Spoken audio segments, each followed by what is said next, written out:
À la fin de cette vidéo, tu connaîtras les 4 habitudes de ceux qui parlent anglais, de ceux qui maîtrisent enfin l'anglais. Alors parfois, on a l'illusion que certaines personnes sont nées avec le talent de l'anglais et d'autres, malheureusement, elles sont pas nées avec le talent de l'anglais. C'est peut-être ton cas, moi ça a été mon cas pendant longtemps. Je pensais qu'il y avait deux groupes de personnes distincts. Ceux qui avaient le talent des langues, le talent de l'anglais qui étaient nés avec comme un peu le gène des langues de l'anglais. Et de l'autre, les personnes comme moi, peut-être comme toi, qui étaient nées avec aucun talent, qui n'étaient pas nées du tout avec le talent des langues, peut-être à part sa langue natale. Mais c'est une illusion. Il n'y a pas de talent des langues, il n'y a pas un gène des langues, il n'y a pas une pilule magique pour apprendre une langue en un temps record, non.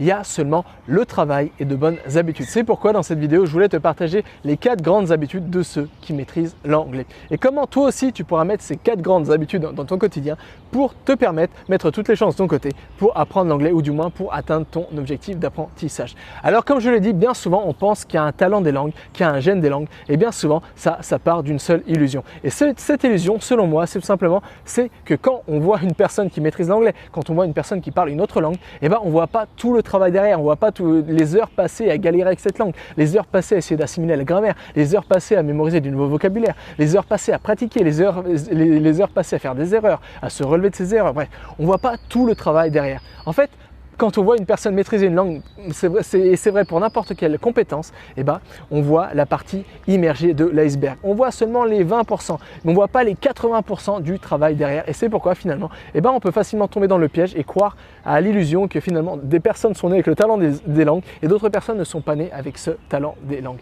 Mais comme je te l'ai dit, il faut arrêter de croire à ça. C'est une illusion, ça n'existe pas. Seulement le travail et les bonnes habitudes et le travail quotidien te permettront d'apprendre une langue, te permettront de développer le talent des langues si tu ne l'as pas aujourd'hui. Et c'est pourquoi je vais te partager dès maintenant les 4 grandes habitudes, plutôt 4 comme ça, les 4 grandes habitudes des personnes qui parlent anglais. La première, c'est que ces personnes consomment du contenu en anglais. C'est comme tout. Si par exemple tu vas à la salle de sport, tu veux prendre de la masse musculaire, mais si tu ne manges pas à côté, tu ne pourras pas prendre de masse musculaire. Il faut suivre au minimum une alimentation équilibrée et spécifique pour avoir des résultats. C'est exactement la même chose avec l'anglais. Ça veut dire que si tu veux avoir des résultats avec l'anglais, il faut d'abord avoir un contact avec cette langue. La bonne nouvelle, c'est que tu n'as pas besoin de prendre un billet aller-retour, un billet aller simple pour New York. Tu n'as pas besoin de partir en Australie. Tu n'as même pas besoin de partir à Londres pour ça. Maintenant, grâce à Internet, tu peux t'entourer du contenu passionnant et le tout en anglais. Bref, désormais, tu peux consommer des livres en anglais, des séries en anglais, des films en anglais, des podcasts en anglais, des chaînes YouTube en anglais, bref, tu peux consommer tout et n'importe quoi en anglais. Je vais même aller encore plus loin. 54% du web mondial est en anglais, contre seulement 4% en français. Ça veut dire que tu as 50% plus de chances de trouver du contenu en anglais que du contenu en français. Et donc, ça veut dire que tu n'auras aucune difficulté à trouver du contenu en anglais qui te passionne. Ça, c'est la première habitude des gens qui parlent anglais. Tous les jours, ils consomment du contenu en anglais. Alors quand je dis consommer du contenu, ça peut être des livres, des vidéos, des podcasts, la radio, bref, n'importe quoi. C'est tout simplement consommer des médias en anglais. La deuxième chose, c'est la pratique. Parce que là aussi, si tu vas à la salle de sport, si tu veux prendre du muscle, mais si tu ne pratiques pas, si tu ne fais aucun exercice, devine quoi, tu n'auras jamais de résultat. C'est exactement la même chose avec les langues étrangères et c'est exactement la même chose avec l'anglais. Si tu veux avoir des résultats, il faut pratiquer. C'est seulement via la pratique que tu vas transformer tes connaissances passives de l'anglais, c'est-à-dire le vocabulaire que tu arrives à reconnaître, les phrases que tu arrives à reconnaître, en des connaissances actives, c'est-à-dire des connaissances que tu pourras utiliser dans la vie de tous les jours, c'est-à-dire du vocabulaire que tu pourras utiliser.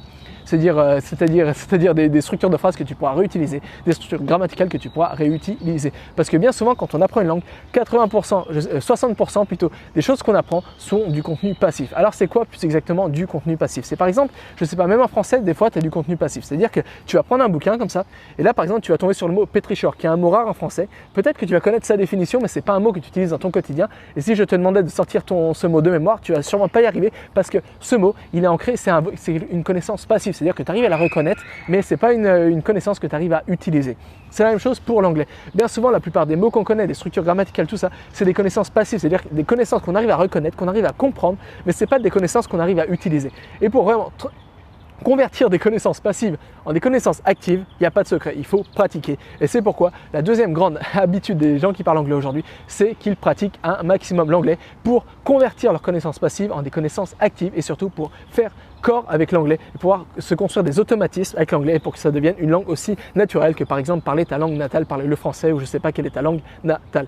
Voilà, ça c'est le deuxième secret. Le troisième secret, c'est utiliser l'anglais. Alors attention, je te parlais de pratiquer l'anglais, mais ici je te parle de utiliser l'anglais. C'est différent. Ça veut dire que tous les jours, ils vont mettre en place des bonnes habitudes pour utiliser l'anglais. Ça va peut-être dire, par exemple, travailler en anglais. Ça veut peut-être dire écrire des mails en anglais. Ça veut peut-être dire communiquer avec des gens en anglais dans son entourage. Ça va vraiment dire utiliser cette langue au quotidien. Plus que pratiquer, c'est-à-dire vraiment utiliser cette langue comme un outil qui permet de faire de nouvelles choses, ouvrir de nouvelles portes au quotidien. Ça, c'est pour la troisième habitude. La quatrième habitude, c'est tout simplement s'entourer de la langue anglaise. Le secret pour maîtriser une langue, c'est de rentrer en immersion dans cette langue. Mais heureusement, comme je te l'ai dit, aujourd'hui, tu n'as plus besoin de prendre un billet d'avion aller simple pour New York pour apprendre l'anglais. Tu peux te créer ce que j'appelle une bulle d'immersion à domicile. Et pour ça, il faut t'entourer de l'anglais. Il faut t'entourer de la langue anglaise. Bref, il faut mettre la langue anglaise dans ton quotidien. Il faut vraiment que cette langue, elle fasse partie de ton quotidien. Et c'est comme ça que tu pourras mettre toutes les chances de ton côté pour, sans t'en rendre compte comme ça, avoir les mêmes bénéfices qu'un séjour linguistique et le tout en restant chez toi, en style dans ton canapé. Alors, je te répète ces 4 grandes habitudes pour parler de ceux qui parlent anglais. La première, consomme un maximum de contenu en anglais. Deuxième, pratique un maximum pour vraiment faire corps avec cette langue et convertir tes connaissances passives de l'anglais en des connaissances actives. Troisième, utilise l'anglais comme un levier qui te permet d'atteindre de nouvelles opportunités, de faire de nouvelles choses.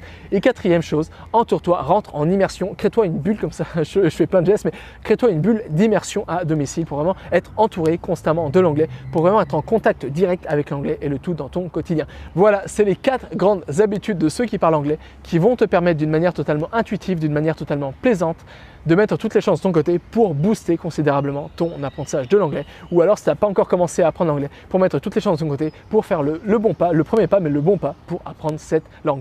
Alors vraiment, les bénéfices d'adapter ces 4 grandes habitudes, c'est que ça va te permettre d'apprendre l'anglais vraiment sans t'en rendre compte. Ça va te permettre de rentrer en contact avec l'anglais sans perdre ton argent et ton temps à faire des voyages à l'étranger, mais surtout, ça va te permettre d'habituer ton cerveau, tes oreilles à entendre l'anglais, à travailler avec cette langue, à être entouré par cette langue, et ça veut dire ça va t'aider à assimiler cette langue et le tout d'une manière totalement passive.